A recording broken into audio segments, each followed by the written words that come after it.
things smoothed out with Amy? No, she's still pretty mad. Did you make the apology as sincere as I would have? I said Sheldon says he's sorry. Yeah, well, that's laying it on a little thick. Hey, it's time you apologized for yourself. I suppose so. But if I get out of line, I'll lose my spot. I'm happy to hold your place till you get back. You would do that? Consider it my way of getting more of your money. You're a good man. Beverly, did you know Penny is the #3 sales rep at our pharmaceutical company? Oh, I didn't realize you two work together. Well, we don't exactly. I'm a microbiologist for the research team. Oh, what are you currently developing? Some exciting new anti-anxiety drugs. That's interesting. I just attended a lecture on pediatric anxiety. Oh, was it Dr. Janowski? I just saw his TED Talk. It was.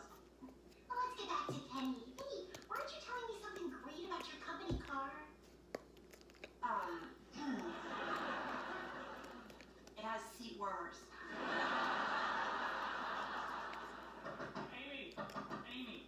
Amy, Come in. hello everyone. Oh, Beverly, good to see you. I'd love to chat, but there's a line we can start moving any minute, so let's do this. A proper apology requires 3 steps. Step 1, an admission of wrongdoing. Amy, I was wrong. Step 2, a promise never to repeat said action. Amy, that action will never be repeated, and that's a promise. Step 3, an earnest request for forgiveness. Amy, I hope you can forgive me, and I hope you do it right now, because there's an Uber waiting downstairs, and I don't want to repeat this apology nonsense with my driver, Ganesh. Fine. Oh, thanks, you're a peach. Beverly, we'll catch up soon. Bernadette's a pleasure as always. Penny, you have spinach in your teeth. How long have I had spinach in my teeth? Since the airport, dear.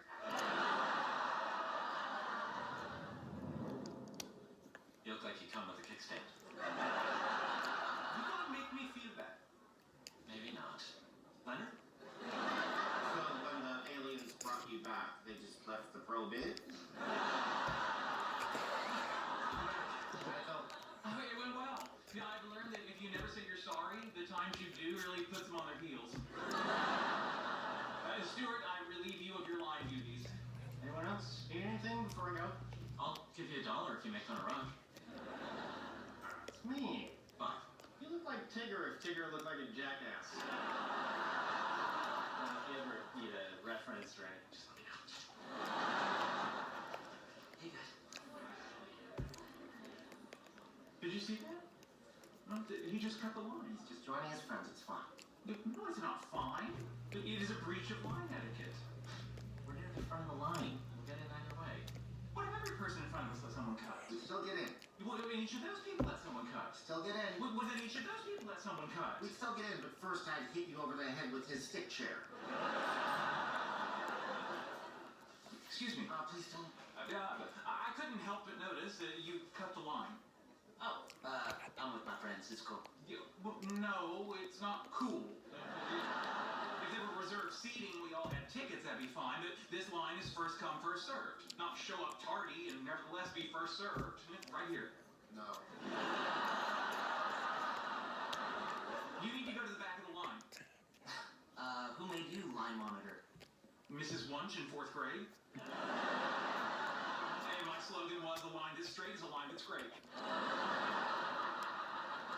Is this guy for real? Well, I wish I could say no. That was very nice of Sheldon to apologize. Well, he's come a long way. Or a short way very slowly, so it feels like a long way. Your relationship with him is fascinating. I'm preparing to write a book on high-achieving couples, and I would love to interview the both of you. Oh, sure. I'll talk to Sheldon about it. You know, Bernadette's husband's a former astronaut. Really? Do you think he would be interested in being interviewed as well? I think he'd be interested. Sometimes I hear him pretending to be interviewed when he's alone in the bathroom. Wonderful. I'll give you my contact information.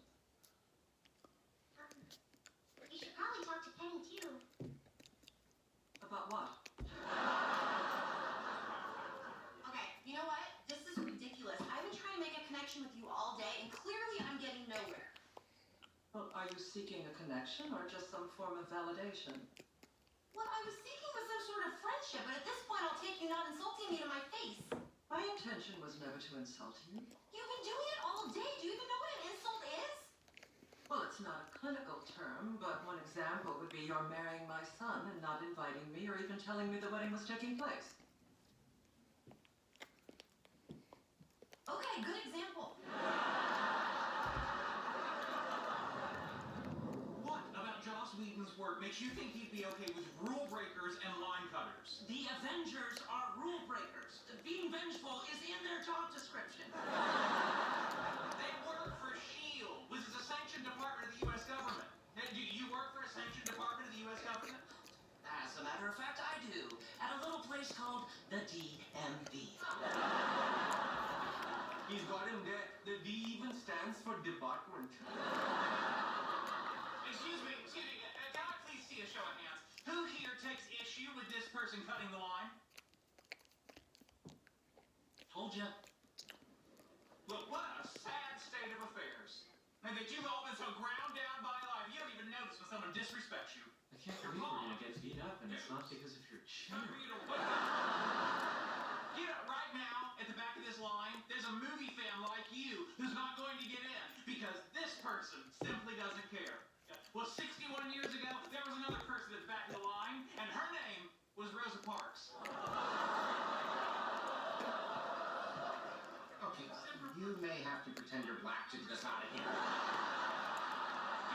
all follow in that brave woman's footsteps and stand up for ourselves. And I realize that she stood up by remaining seated, but now's not the time to enjoy the irony of that. Now, who here takes issue with this Why person? should we listen to you? You cut the line yourself. I most certainly did not. I saw you. If you're feeling dizzy, it's because the tables have turned. Excuse me, I paid someone to wait in line for me, and then when I arrived, he left. So what you saw, my good woman, was swapsies, not cutsies. No, wait, no, I'll ask you to join in. Who here takes issue with it? Stop moving, he's gonna get in. Let it go. No, I can't, this isn't right. You did everything you could. No, I could have done more. Now, you denigrated the memory of a great civil rights pioneer. That's all anyone could ask. To be honest, I'm surprised you cared about the wedding at all. I'm still human, Penny. Not getting invited to my own son's wedding is difficult to ignore. I know how you feel. She didn't invite any of us. It was spur of the moment. We did get to see a live stream of it on the internet. I could have watched it on the internet. Thank you. So if we would have asked you to come to Vegas to see us get married, you would have come? No, I would have said you're making a huge mistake, but an invitation would have been nice. You really think we made a mistake? At the time I did, but I've never seen Leonard so happy, so perhaps I was wrong. Wow. Okay, well, how about this? Maybe while you're still in town, Leonard and I can have another small ceremony. You know, if you're interested. I would find that perfectly acceptable. Unless you find it perfectly acceptable. You guys saw it.